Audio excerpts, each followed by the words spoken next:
के प्रागट्य के और संपूर्ण देशवासियों को, संपूर्ण विश्व में विराजमान शंकर के भक्तों को, शिव भक्तों को बहुत बहुत साधुवाद।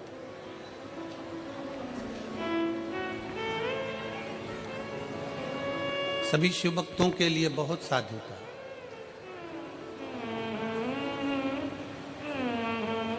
आज ही के दिन की कथा कहती है कि जिंदगी में अगर कोई रोग लग गया है, जिंदगी में अगर कोई तकलीफ आ गई है, जिंदगी में अगर कोई दुख आकर खड़ा हो गया है, कोई शरीर में ऐसा रोग आ गया कि डॉक्टर भी इलाज कर रहे हैं पर दवाई भी शरीर को नहीं लग रही है,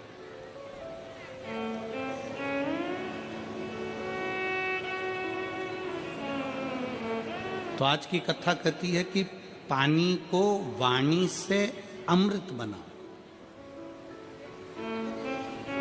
क्या करना है? जम के बोलो जरा। पानी को वाणी से अमृत बनाओ। अब पानी को वाणी से अमृत कैसे बनाओगे?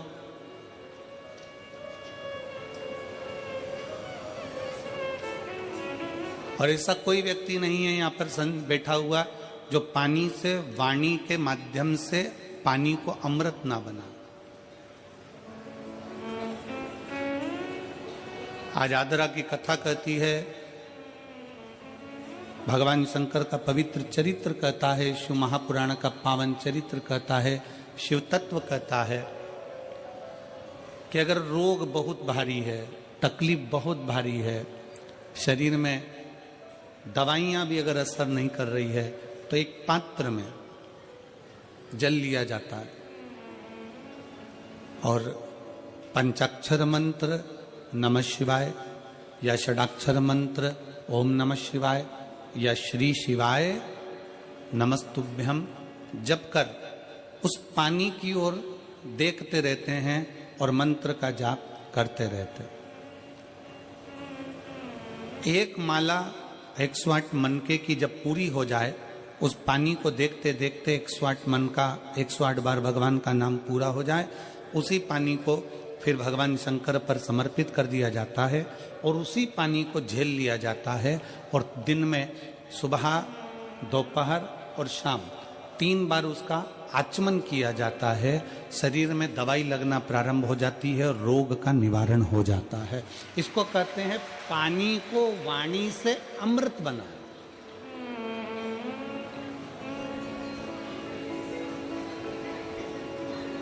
इसको पानी से वाणी को एक पत्र है, पंचाक्षर मंत्र नमः शिवाय या षडाक्षर मंत्र ओम नमः शिवाय या श्री शिवाय नमस्तुभ्यम। जितनी देर आप जप करें उतनी देर तक उस जल पर आपकी दृष्टि पड़ना चाहिए, उस जल पर आपकी दृष्टि पड़े।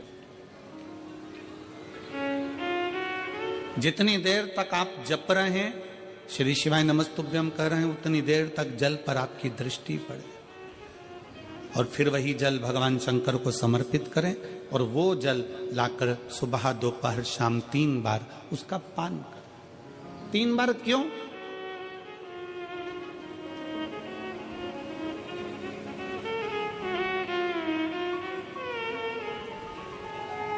त्रिलोकी का नाथ, त्रिकालदर्शी, कैलाशी, अविनाशी, त्रिपुंडधारी, त्रिबेलपत्रधारी, त्रिनेत्रधारी, त्रिशूलधारी, त्रिपुंडधारी, त्रिलोकी के नाथ के 3 दर्शन मूल हैं। प्रातः का दर्शन जो हमें हमारे जीवन की सतमार्ग बताता है, मंगल मार्ग की ओर लेकर जाता है।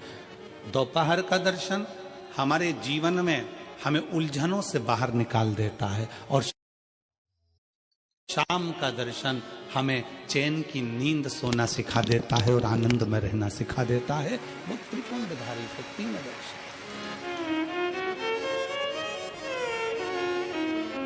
वो कहते हैं ना कि गरीब तो इतना हूं, गरीब तो इतना हूं कि एक गधा भी नहीं खरीद सकता। गरीब तो इतना हूं कि एक गधा भी नहीं खरीद सकता और अमीर तो इतना हूं कि रात को शंकर के भरोसे घोड़े बेच कर सोता हूं, शंकर के भरोसे घोड़े बेच कर सोता हूं। गरीब इतना है कि गधा भी न खरीद पावे, और अमीर इतना है कि जब सोता है चैन की नींद मेरे शंकर के भरोसे होकर घोड़े बेच कर सोता है। ऐसे घुर्राटे भर कर सोता है जैसे इतना बड़ा काम करके आया है, सारी जमीन जायदाद का सौदा कर कर आया, 4 फैक्ट्री का मालिक है, 8-10 दुकान चल रही है, और मालूम पड़े सवेरे उठता है फिर अपने काम में लग जाता है। बस समझ लो जिंदगी का सबसे सुखी व्यक्ति वही है जिसके कमरे में नींद की गोली नहीं है।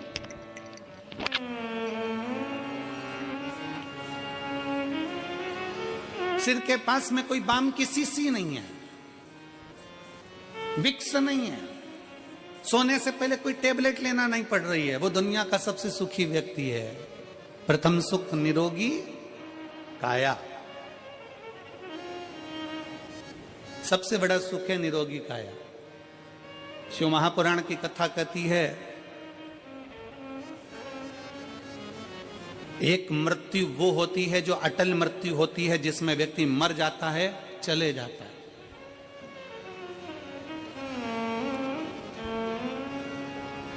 जन्म से लेकर मरने तक के बीच में व्यक्ति 100 बार और मरने की कतार पर आ जाता है। कितनी बार? जम के बोलो जरा, कितनी बार पास में आ रहा है मृत्यु के? 100 बार। मरने वाला मृत्यु अलग है कि मरेगा, परंतु उसके पहले जन्म से मृत्यु के बीच में 100 बार तुम्हारे पास में मौत आती है। 100 बार। कहीं बीमार पड़ गए, एक्सीडेंट हो गया, कहीं कोई कार्य हो गया, कहीं दिमाग खराब हो गया, कहीं मानसिक टेंशन बढ़ गया, कहीं डिप्रेशन में पहुंच गए, कहीं किसी ने कुछ कह दिया, कहीं कुछ हो गया। 100 बार मौत मृत्यु तुम्हारे नजदीक में आती है। किसी ने पूछा ये शंकर पर चढ़ाया गया जल श्री शिवाय नमस्तुभ्यम कहाँ काम आता है? शिव महापुराण की कथा कहती है जो अटल मृत्यु सत्य है वो तो आएगी, मरोगे उसको कोई नहीं टाल सकता, पर जो 100 बार मृत्यु तुम्हारे नजदीक में आती है, तुमने अगर कोई धर्म करा, पुण्य करा, सत्कर्म करा, शिव का नाम लिया, पंचाक्षर नाम लिया, शंकर को 1 लोटा जल चढ़ाया, श्री शिवाय नमस्तुभ्यम कहा है, समझ लो कि तुम्हारे पास में जब 100 बार मृत्यु नजदीक में आती है ना, तो तुम्हारा पुण्य, तुम्हारा भजन, तुम्हारा स्मरण, तुम्हारा मंत्र जाप, तुम्हारा 1 लोटा जल उस मौत को टालता चले जाता है और आगे बढ़ता चले जाता है। अटल मृत्यु तो सत्य है, वो तो आना है, पर उसके पहले भी 100 बार मृत्यु आती है। कहीं बीमार पड़ गए, एक्सीडेंट हो गया, कुछ हो गया, कुछ हो गया, बार बार मौत करीब में आती चली जाती है, बार बार मृत्यु करीब में आती चली जाती है। पर उस मृत्यु को तुम भगवान की भक्ति से, तुम भगवान के भजन से, तुम अपने स्मरण से टाल रहे हो, तुम मंत्र जाप से उसको टाल रहे हो।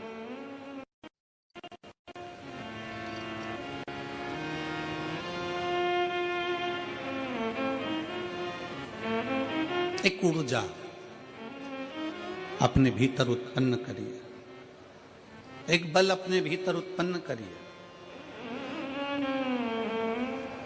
मेरठ की यह पवित्र भूमि इतनी ऊर्जावान भूमि है कि यहां सनातनियों को जगाने का काम भी इस मेरठ की भूमि से क्रांतिकारियों को जगाने का किया गया था। ये मेरठ की वो पवित्र भूमि।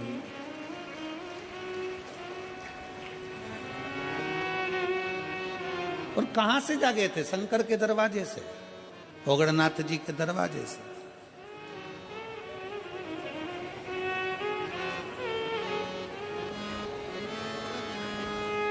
अपने आप को हमें जागृत करना है, अपने आप को हमें जागृत करना है। शिव तत्व कहता है, भगवान शंकर की कथा कहती है कि पानी को वाणी से अमृत बनाओ। और जब पानी को वाणी से, कई माताएं कहती हैं हमारा बच्चा नहीं सुनता, बहुत बहुत हम परेशान हो गए हमारे बच्चे के लिए, वो सुनता ही नहीं गुरुजी, हम कह के परेशान हो गए। कोई कहती है मेरी सास मेरे पक्ष में नहीं बोलती, कोई कहती है मेरी बहू मेरे पक्ष में नहीं रहती, कोई कहता हमारा बेटा नहीं सुनता, कोई कहती है हमारी बहू नहीं सुनती, कोई कहे हमारा भाई नहीं सुनता। और होता है, आज का जमाना बड़ा विचित्र है। एक बहू को समझाओ तो बहू कह देती गुरुजी मैं किसी के बाप की नहीं सुनूंगी। और बूढ़ी बूढ़ी माताओं को समझाओ तो माताएं कह देती है ये कल की आई मैं इसकी सुनूंगी। पिताजी को समझाओ तो वो कह देता है हमारी औलाद की सुन के चलेंगे, जाओ उधर। सास ससुर को समझाओ तो वो कह देते हैं मेरे को तो मेरा पति नहीं समझा पाया तो इसकी सुनूंगी।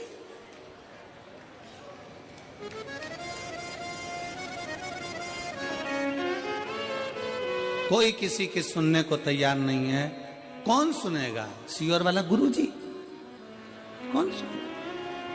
घर में तुम रह रहे हो, परिवार में तुम रह रहे हो, कुटुंब में तुम रह रहे हो, सबके साथ तुम रह रहे हो, तो सुनना भी तुमको पड़ेगा। बस इतना अंदाजा लगाओ कि कोई किसी को ना सुनो। पानी को वाणी से अमृत बनाओ, अमृत बनाकर शंकर को चढ़ाकर वही जल लाकर मटके में हंडे में डाल दो, सब पिएंगे। अपने आप उनके भी भीतर निर्मलता का भाव जागृत हो जाएगा, शिव तत्व आ जाएगा।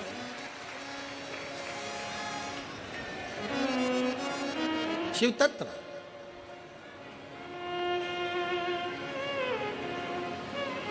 सियोर का रुद्राक्ष है आप लोगों के पास में?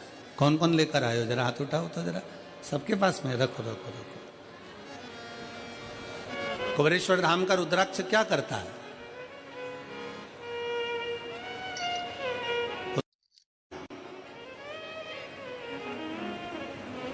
पानी को अमृत बनाने का प्रयास करता है।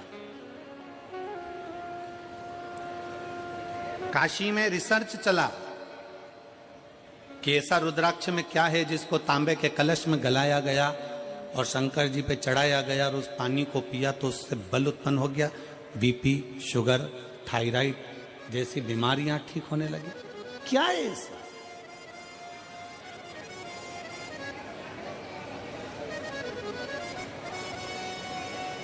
हम कहते हैं शिव महापुराण के अंतर्गत एक मुखी से लेके 14 मुखी तक रुद्राक्ष का वर्णन किया गया। शिव महापुराण में एक मुखी से लेकर 14 मुखी तक रुद्राक्ष का वर्णन किया गया। और एक भी रुद्राक्ष, कोई कहता है कि एक मुखी रुद्राक्ष ज्यादा प्रबल होता है, कोई कहता है 2 मुखी प्रबल होता है, कोई कहता है 3 मुखी प्रबल होता है, कोई कहता है 5 मुखी प्रबल होता है। सारे रुद्राक्ष कोई ना कोई कहता है कि ये बहुत प्रबल होता है। फिर किसी ने कहा गुरुजी एक मुखी रुद्राक्ष कहीं मिलता है क्या? हमने कहा आज के जमाने में एक मुखी आदमी नहीं मिलता तो रुद्राक्ष की बात करते हो। आज के जमाने में आदमी नहीं मिले, अपनी पार्टी हार जाती है तो लोग दूसरे की पार्टी में चले जाते हैं। आदमी एक मुखी नहीं दिया तो यहाँ रुद्राक्ष की क्या बात करते?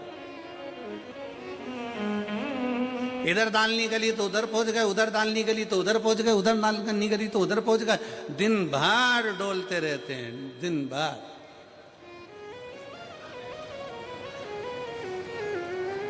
फिर किसी ने पूछा गुरुजी रुद्राक्ष कौन सा असर करेगा? कौन सा रुद्राक्ष असर करेगा? हम कौन सा रुद्राक्ष पहने जो हमारे शरीर पर असर करे? कौन सा रुद्राक्ष हमें पहनना चाहिए कि हमारे शरीर पर असर करे? हम निवेदन करेंगे रुद्राक्ष पहनो मत पहनो, पर मीठी वाणी का रुद्राक्ष अपनी जिह्वा पर रख लो, वो इतना असर करेगा कि सबको अपना बना ले, सबको अपना। वाणी ऐसी बोलिए जो मन का, जम के बोलो जरा, वाणी ऐसी बोलिए जो मन का आपा खोए। पर आज के जमाने में वाणी ऐसी बोलिए जो जम के झगड़ा होए, पर उससे मत बोलिए जो तुमसे तगड़ा होए। आज के जमाने में सबसे मूल है आपकी वाणी। वाणी की श्रेष्ठता हो तो समझ लो कि पूरी दुनिया तुम्हारी है, और वाणी की श्रेष्ठता नहीं तो दुनिया तुम्हारी अपने भी। एक सास के पास में अंगूठी भी है, एक सास के पास में चेन भी है, एक सास के पास में जेवर भी है, एक सास के पास में दुनिया की प्रॉपर्टी भी है, एक ससुर जी के पास में सब कुछ है। सास ससुर के पास में प्रॉपर्टी है, जमीन है, बंगला है, गाड़ी है, पैसा है, धेला है, सब कुछ है। और मान लो उसकी वाणी अच्छी नहीं हो तो घर में 4 बेटे, 5 बेटे, 3 बहुएं, 4 बहुएं, 5 बहुएं, कोई उसका होगा? जम के बोलो जरा, नहीं। और अगर आपके पास में कुछ भी नहीं है, आपके पास में ना प्रॉपर्टी है, ना गाड़ी है, ना बंगला है, ना जमीन है, ना जायदाद, कुछ भी नहीं, और उसके बाद अगर आपके पास में मीठी वाणी है ना, बस मीठे शब्द है ना, तो पड़ोसी भी आकर तुम्हारी गुलामी कर कर चले जाएगा, पड़ोसी भी आएगा तो तुम्हारी सेवा कर कर चले जाएगा। बुढ़ापे का परम आभूषण है, बुढ़ापे का परम आभूषण है आपकी मीठी वाणी। बुढ़ापे का परम आभूषण है आपके मीठे शब्द।